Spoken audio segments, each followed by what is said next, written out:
Assalamualaikum warahmatullahi wabarakatuh.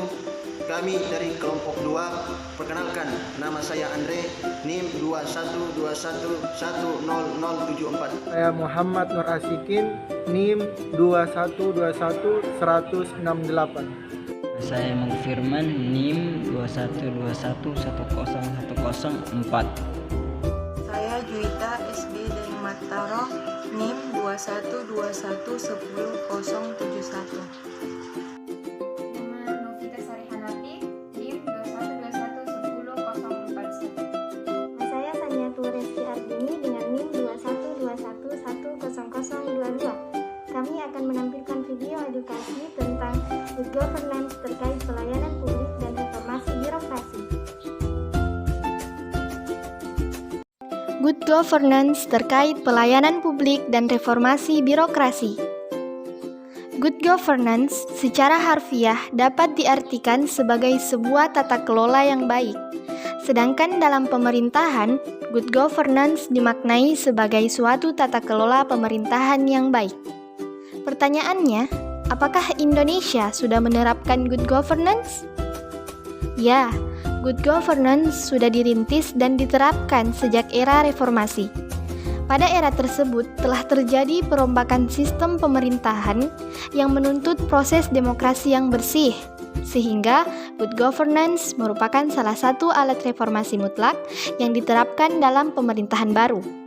Tetapi perkembangan reformasi yang sudah berjalan hampir 18 tahun, penerapan good governance di Indonesia belum dapat dikatakan berhasil sepenuhnya sesuai dengan cita-cita reformasi sebelumnya. Karena masih banyak ditemukan kecurangan dan kebocoran dalam pengelolaan anggaran dan akuntansi yang merupakan dua produk utama good governance. Dalam hal ini akan dibahas mengenai pelayanan publik di Indonesia dan reformasi birokrasi.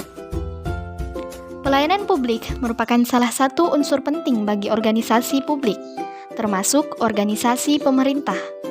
Oleh karena itu, pelayanan publik yang diberikan aparatur pemerintah harus senantiasa berorientasi pada kepentingan publik.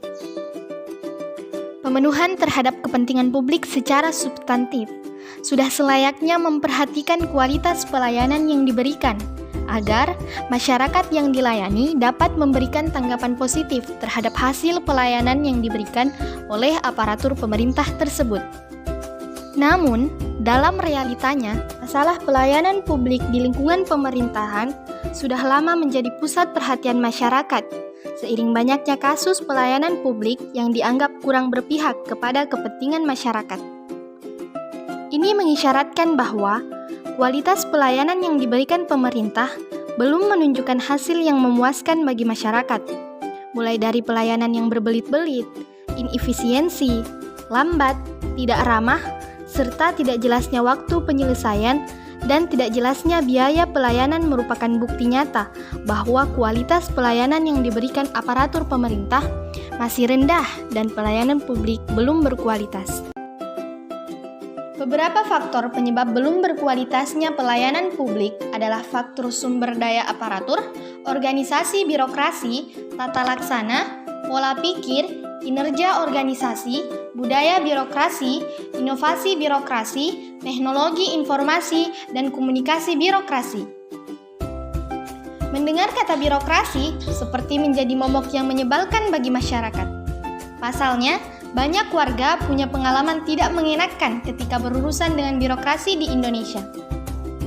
Berbagai usaha dan inovasi telah dilakukan untuk menciptakan model penyelenggaraan pelayanan publik yang cepat prosesnya, mudah biayanya, dan mudah persyaratannya. Peningkatan kualitas pelayanan publik juga telah digunakan sebagai parameter penilaian tingkat kemajuan reformasi birokrasi dan penyelenggaraan pemerintahan yang baik. Terdapat 8 area perubahan dengan hasil capaian yang berbeda dari tiap-tiap areanya. Satu di antaranya adalah pelayanan publik. Program peningkatan kualitas pelayanan publik bertujuan untuk meningkatkan kualitas pelayanan publik dari masing-masing instansi pemerintah sesuai dengan kebutuhan dan harapan masyarakat. Di suatu daerah, bahkan di Indonesia, untuk mendorong peningkatan pelayanan publik, disahkan Undang-Undang Nomor 25 Tahun 2009 tentang Pelayanan Publik. Undang-undang ini menetapkan standar pelayanan yang harus dipatuhi setiap penyelenggara pelayanan publik.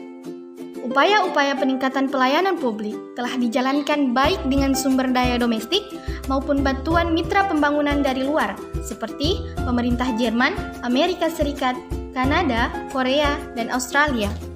Beberapa inovasi pelayanan publik sudah mendapatkan penghargaan internasional, seperti penghargaan inovasi pelayanan publik yang diberikan oleh United Nations Public Service Award atau UNPSA kepada Kabupaten Aceh Singkil dan Kabupaten Sragen pada Juni 2015. Seiring dengan inovasi pelayanan publik, tuntutan masyarakat akan suatu pelayanan yang prima dan berkualitas akan semakin menguat, dan penyelenggara pelayanan publik harus menanggapinya dengan inovasi pelayanan yang terus-menerus, sehingga kepuasan masyarakat semakin meningkat.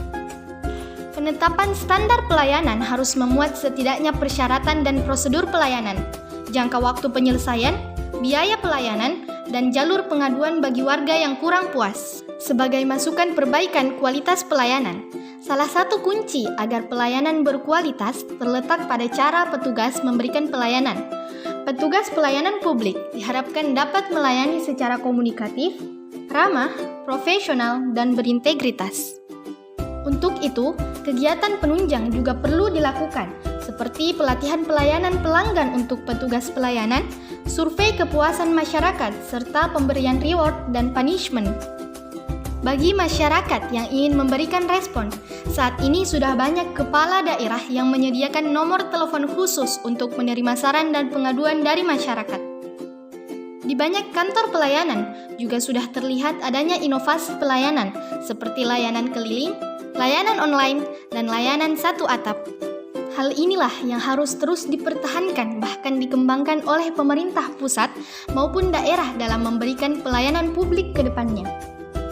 Reformasi birokrasi pada pelayanan publik akan merubah wajah satu badan pelayanan publik dan menjadi pembelajaran bagi badan pelayanan publik lainnya dan terus berkembang hingga seluruh pelayanan publik di Indonesia memberikan pelayanan dengan cepat, tepat, dan memuaskan.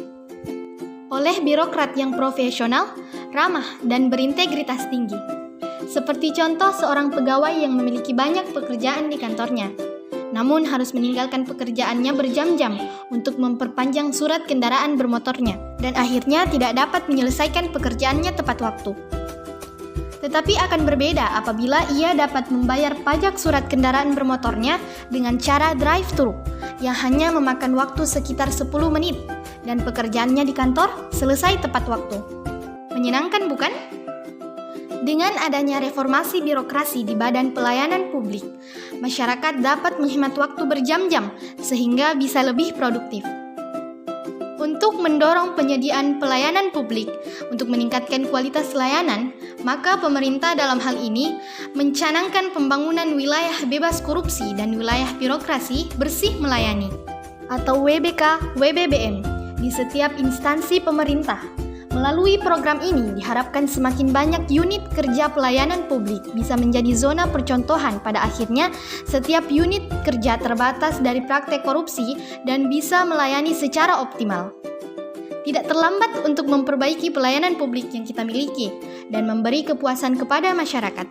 Satu orang yang puas akan memberitahu orang terdekatnya, dan orang terdekatnya akan memberitahu orang lain.